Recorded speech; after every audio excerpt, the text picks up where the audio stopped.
right, welcome back. This is the week you missed, March 29th. This year is flying by, 2023. I've been saying for the last few weeks, I hope this isn't too crazy of a week. And this one definitely was, I would say, a pretty crazy week. I think there's too many subjects I want to talk about. I kind of wanted to talk about Philadelphia with their little water crisis, plastics being dumped into the Delaware River, potentially ruining the water supply, although it looks like they're saying it's not going to be an issue. But that one seems to be passing by already. And the bigger issue this week, or the wilder story, I hate to laugh. I feel like that's all you can do these days, though, is the trans, I'm gonna struggle what to say, boy, girl, both, that shot up an elementary school in Tennessee. Elementary school, something you never want to hear with shooting. A school, never, like little kids never want to hear about it. A school, not good. And then a church at that, trifecta. But then super confusing story that day. Was it a boy? Was it a girl? At first, it was a teenage girl. Then they said it was a teenage or an older woman, 28. Then they said it was actually a trans. Then they said it's actually a woman who identified as a guy. This just hit too many bases to not talk about. I feel like the gun issue is definitely somewhat of an issue. This person had mental health issues and was still able to get 7 guns. So, like, that is number one. Why is that still possible of anything? Like, of course, if you're a criminal, if you don't have mental health, if you're a criminal, you shouldn't be able to get guns. You might be able to get them illegally, but at least, like, have that barrier. If you're mental or you have mental health issues, you shouldn't be allowed to get guns. Maybe you can still get them some other way, but at least there should be that barrier there. That was a little bit surprising. That's one thing that I thought was interesting. Another thing I thought was that CNN of all the networks seems to be referring to her, which I think is interesting because they're a news agency that's very big on pronouns and being respectful to people, but they're calling her a her, but she was calling herself a boy. So I thought that was interesting of like, what is this? I guess we could start there and see what you say for those. So it is, I mean, obviously a complete and utter tragedy. And as usual, as soon as any sort of mass shooting happens, there's a rush to try to figure out, okay, whose team were they on? Who can we blame for this? Is it Tucker Carlson's fault, or is it some wacky left-wing ideology's fault? And it's just so gross because it's like, at the end of the day, it's not any of it. Like, even if someone was a huge Rachel Maddow fan or a huge Tucker Carlson fan, 99% of those people do not go into a school and shoot children. The overriding fact is not whether they were right wing or left wing, it's that they were crazy, and it's that they were unstable and that they're violent. And I think that everyone is sort of waiting for the fact to come out that this person was somewhat known to law enforcement, or that they had that their mental health issues were known, because that's what it always seems to be. It's like, so many times when these stories break, it's like, oh yeah, it turns out this person was on the police's radar, or turns out there were multiple reports and no one acted on them. So it is crazy, and I got to admit, the whole gender thing on this has been wild to watch, because like, I was going through Twitter threads where people are like, well, it's a trans man, no, it's a trans woman, well, she was a woman at birth but seems to have gone by he him pronouns, but we're not really sure, and da da da da. And like, it is interesting because, like, and then you see people that are trans rights activists being like, even when trans people commit crimes, they shouldn't be misgendered, and like, it's really important that we gender this person properly. And like, look, I'm all for respecting people's pronoun preferences and all this, like, and like, I'm not for these laws that are that many red states are passing, that are banning various medical treatments or drag shows for kids or whatever. I mean, I think it's up to individuals. I don't think the government needs to get involved, but just to like watch these people tie themselves in knots over this stuff has been just Yeah. like crazy. Well, and it's also interesting because like there have been times when a trans woman, so someone male at birth who is now, a woman who has raped someone, and it will be like woman rapes woman, and then it goes on to basically show a picture of like what if you asked anyone 10 years ago, like they'd be like that's a dude. And Mm, it's like, well, we got to respect their pronouns and call them the right thing. But then when it's like a school shooter, and now it's like, well, it was a man, or no, it was a woman, or, and it's interesting because it's like, if you go by the trans identity, and if that was valid, because there were people saying that like she wasn't even really trans, or I don't even know. And I mm, apologize if I'm messing up any pronouns, but this whole thing has been very confusing. yep. But it's like, if we go by the trans identity, then this was another shooting by a white male, which is like the demographic that does it. If we Mm. go I'm, by yeah, biological sex, it was a white female, which is like incredibly rare.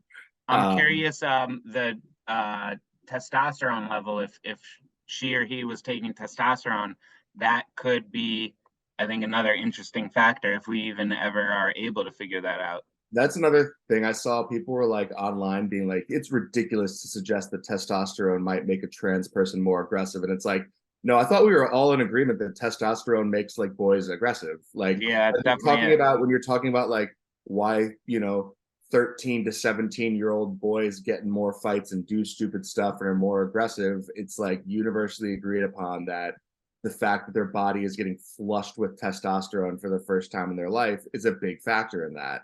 Right. So like if you're taking, and like the idea of roid rage, like no one questions that. Everyone's like, yeah, if you do a bunch of steroids, including testosterone or testosterone derivatives or precursors, it's like you might get a little more aggro.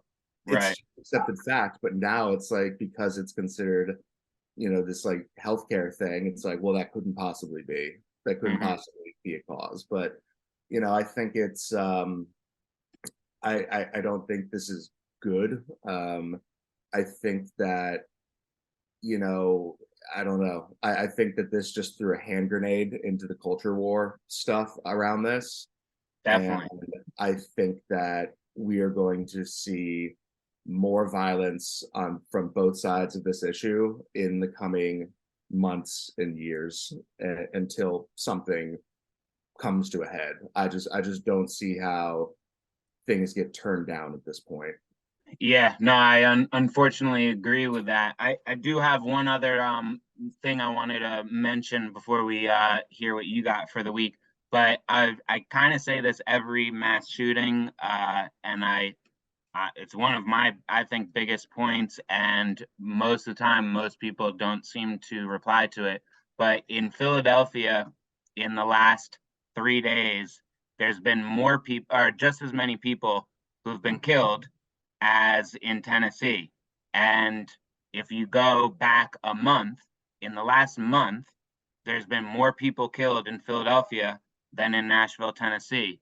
And it's interesting to me that that just never gets coverage. That it's like only the shootings of more than three people get coverage, but there's cities that there's people dying every single day, and it doesn't seem to matter to a lot of people. The only thing I can seem to think the difference is one, it's not as expected, so people are surprised, and that's why it's news.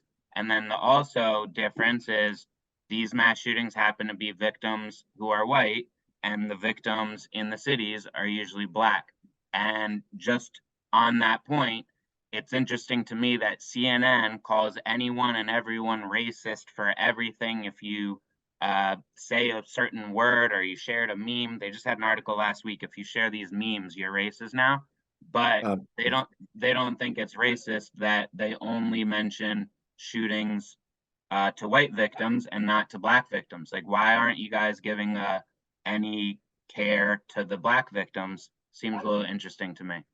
well, and in Philadelphia specifically, look, DA Krasner has caught an ever-ending raft of shit from many people.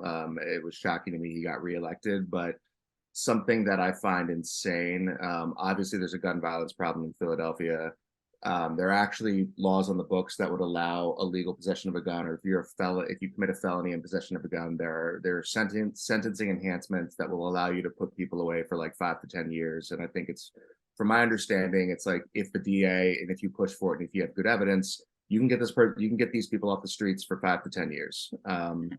And but because that, so I'm just going to read a quote from Krasner. Focusing so many resources on removing guns from the street while a constant supply of new guns is available is unlikely to stop gun violence, but it does erode trust in the perceived legitimacy of the system.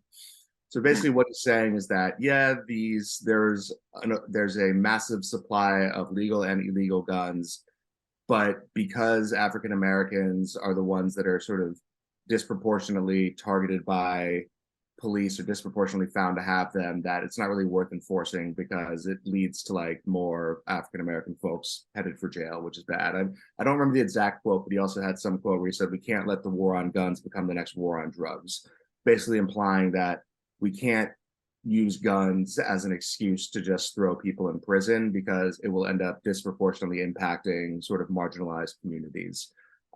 So you know what, I would argue that it's pretty marginalizing to have your blocks being shot up on a fairly regular or semi-regular basis. It's pretty marginalizing to have people in your community getting murdered. And I bet if you went into those communities and asked, hey, if someone who had already been arrested for felony assault or, something crazy, if we caught them with a gun committing another felony or like armed robbery, would you mind if we threw them in jail for 5 to 10 years? I bet most people would be like, no, please do. Right. Because I know that guy runs around and terrorizes this block, or I know that this guy's involved in violent shit. So it's just, I don't know. It's disappointing. It's sad. And, I think to circle back, something you and I had talked about, and I actually brought it up with my wife because I think it was a great idea that you had. I think that if we're looking at the security of schools, especially in cities or especially in suburbs, the idea of sort of establishing like satellite police offices within public schools and private schools, if they wanted it, I think is a great idea. Officers should be more integrated with the community anyways. You make the little outpost to give an office, 3 officers at the school at any given time. They're walking around during periods. They can just, don't use them to necessarily like discipline or crack down on kids. They should just be there as like the officer that they're getting to know, and that is like telling kids to knock it off and, just sort of be visible and also there to provide security. Because they said they kept on touting these officers, which the body cam videos definitely made it look like these guys were pretty good. They ran in, didn't look like they took much delay. But it's like, hey, if you had a satellite office there, that 14 minutes that they're so proud of could have probably been 3 minutes or 4 minutes. Yeah, exactly. Like, they would have shot a third of the people, 1 or 2 people at most. I remember, gosh, there was this, I think it was an LA Times editorial. It was after maybe the Parkland shooting, the one in Florida. And it was when the debate about having, arming teachers or having more armed guards at the school.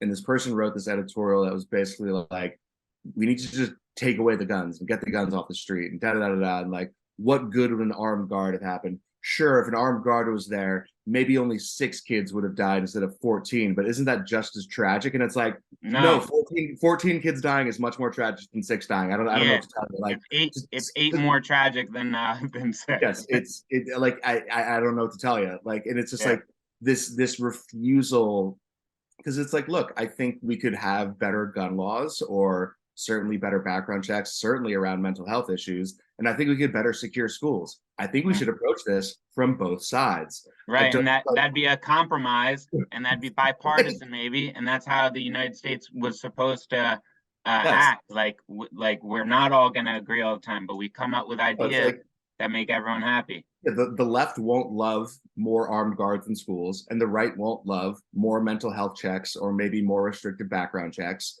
But for the safety of our society, for the safety of kids in school, maybe that's a compromise we should make. I know I'd be fine with that. Exactly.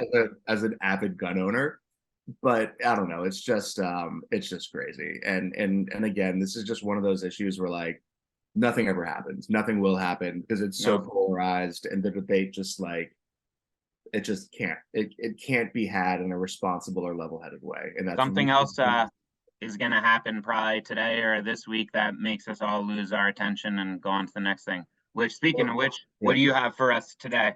I mean, you watch any of those TikTok hearings? Dude, that was another of like the six things that were on my mind I want to talk about. I hate that so much. Let's hear what you have to say first. Well, what do you hate about it? You and I might feel differently about this. I hate a few things. I hate one that they just targeted TikTok. So like my main thing is, hey, if let's say TikTok is harboring data, in my opinion, Congress should say, here's a rule, you're not allowed to harbor data. And then that would stop TikTok from harboring data, but it would also apply to Facebook, Twitter, Instagram, and all the other social medias. It's just weird to me that they're saying no, no TikTok when it's like a lot of these things that they're blaming on TikTok are actually on other social medias, and a lot of times worse on other social medias. TikTok is one of the only social media platforms that consistently takes down a lot of my posts about mushrooms. Facebook doesn't, Instagram doesn't. I just posted last week a naked picture of myself on Facebook and Instagram. I was covered, but I was naked. Facebook and Instagram showed it to more people than I've ever had a story shown to. Had like 500 viewers. I usually have 100 to 200. So that's a little interesting. I post the same naked thing on TikTok and they don't let me. They take it down. It's like, why is the censorship on TikTok stronger, but they seem to be more concerned about that? That's an interesting thing to me. There's also age parameters. You're not allowed to be on TikTok under 13. They close it after like 10 p.m. if you're between 13 and 18. There's no parameters like that on Facebook, Instagram, Twitter, and all of that. So it just seems like a lot of like attacking TikTok. They say like, hey, it's the data. The biggest concern I think is it's the data that China could like steal. But TikTok said, hey, we're going to hold all of the data in Texas under the management of a US company, Oracle, and they can secure it and manage it. That seems like a great solution, and no one wanted to hear it. So, like, whenever they came up with solutions or things, it's like Congress didn't want to hear about it, and it didn't seem like Congress wanted a solution. They just wanted to ban it. Now, also, it's called the Restrict Bill, and there's a lot of other things involved in it. There's no apps that are going to be allowed from Russia, Hong Kong, China, Venezuela, Iran. So, like, only one other app I know of offhand is Telegram that will likely be affected by this. All VPNs are going to be affected. You're not going to be able to use VPNs. Pretty sure that's going to restrict a lot of crypto apps as well and off-chain wallets or off exchange wallets and stuff.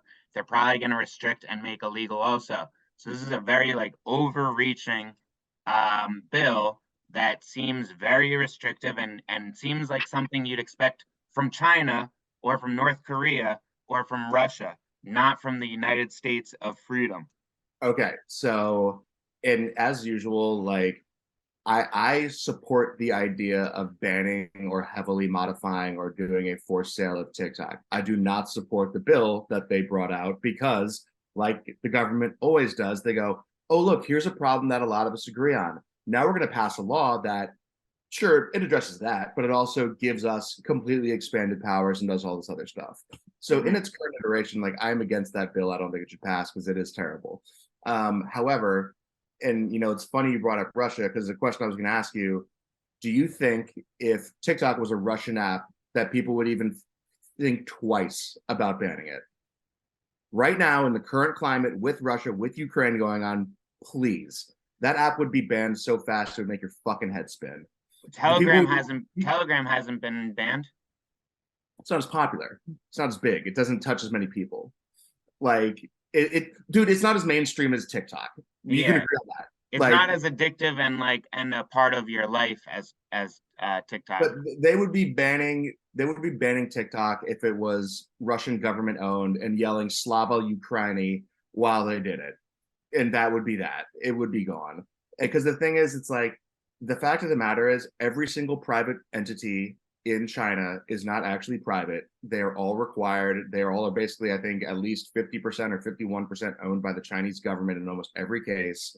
And government officials are involved in the business, and the business is required to support the Chinese government in military and intelligence gathering activities if needed.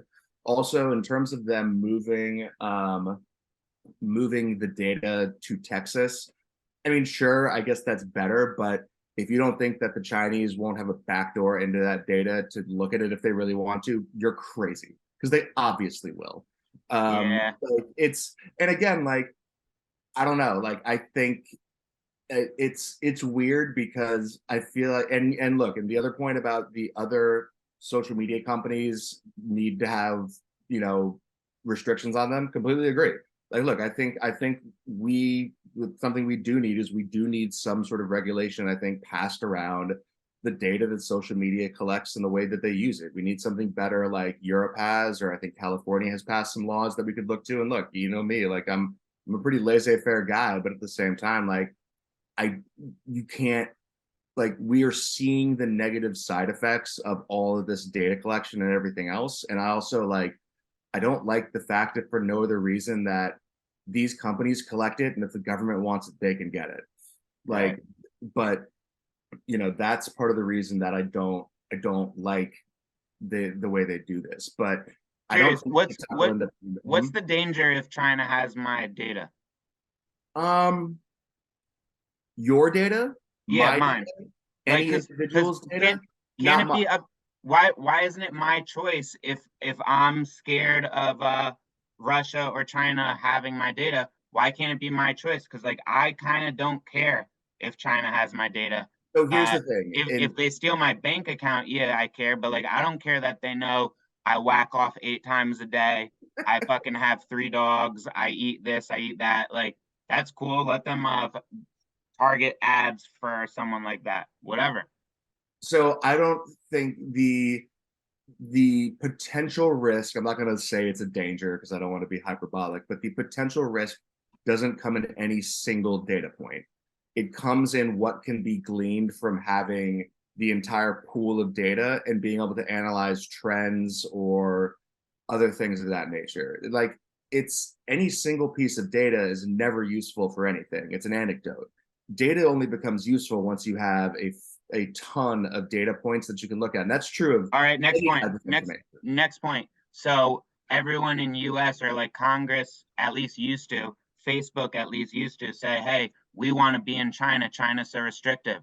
So if Facebook was successful at getting into China, what would that do? Can't China just take all of the data that way as well?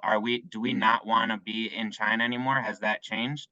And like 5 years ago, Facebook was very intent on getting into China. Mark Zuckerberg learned Mandarin Chinese because of his intent to get into China and show like how much he wanted it. That was his like number one target. And then when he wasn't able to get it, started lobbying against TikTok. You don't think that's a little sketchy and that like a lot of this anger might be funded by someone who's not the best?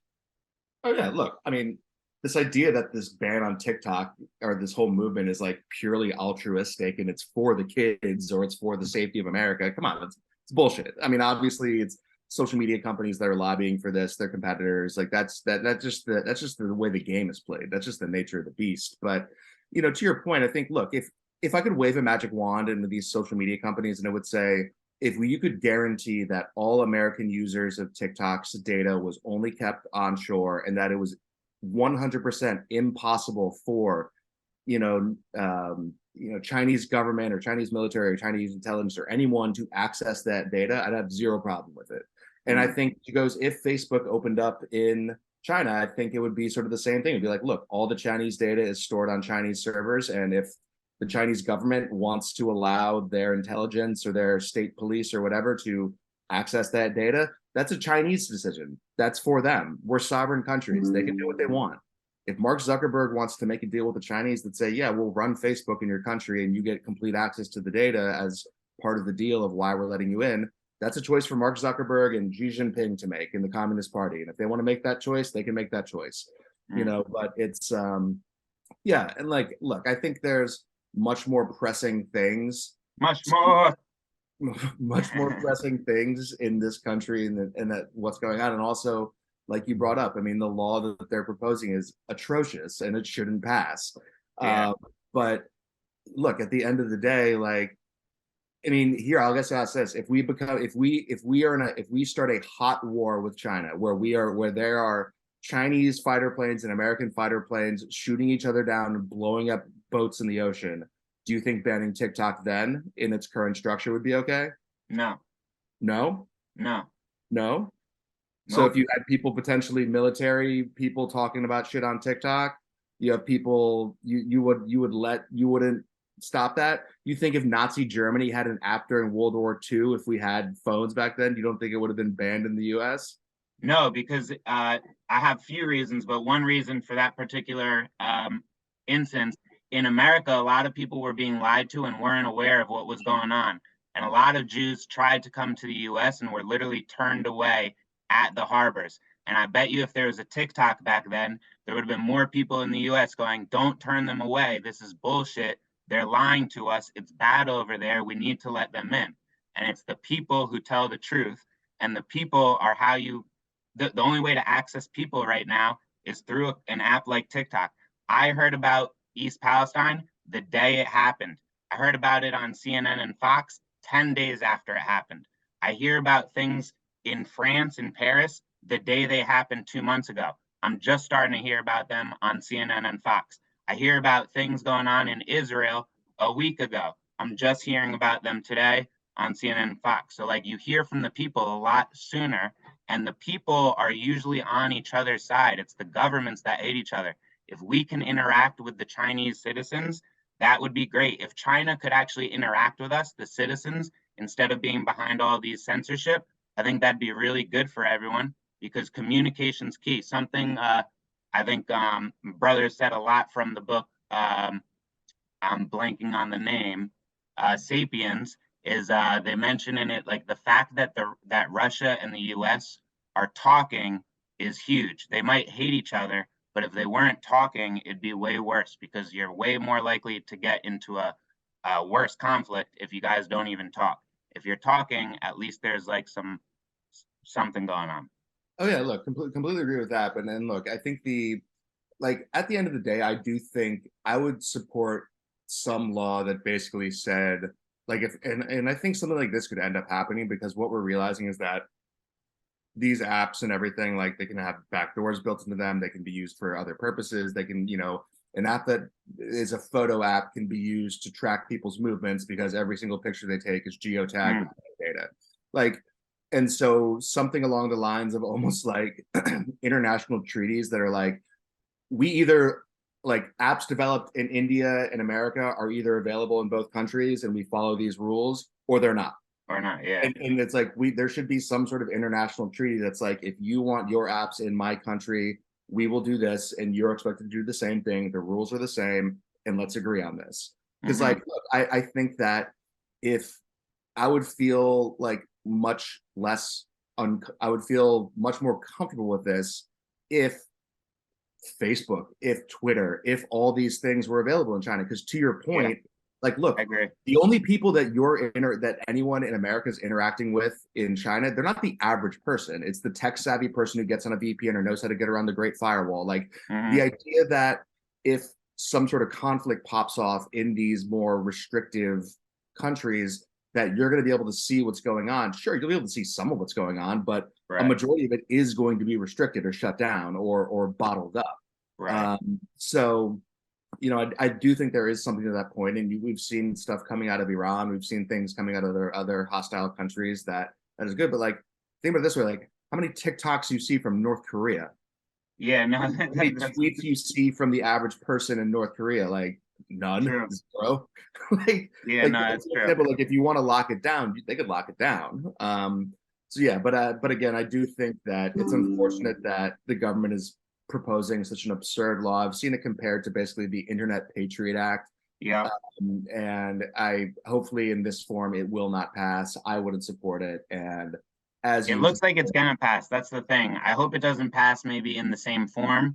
Or hope if it does pass, people get angry enough where they have to change it. But as of now, my bet would be it's gonna pass.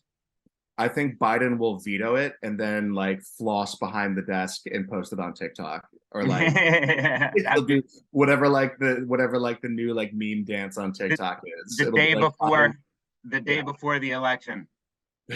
Or yeah, we got a year away. We're already in election season. By the way, speaking of Biden, did you see him talk about ice cream before the Oh man. yeah, that was a little ridiculous.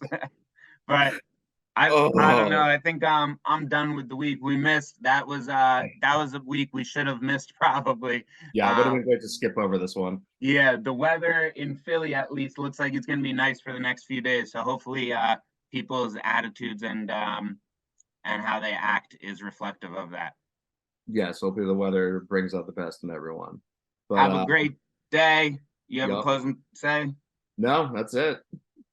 See you later. Much love. Peace. Peace.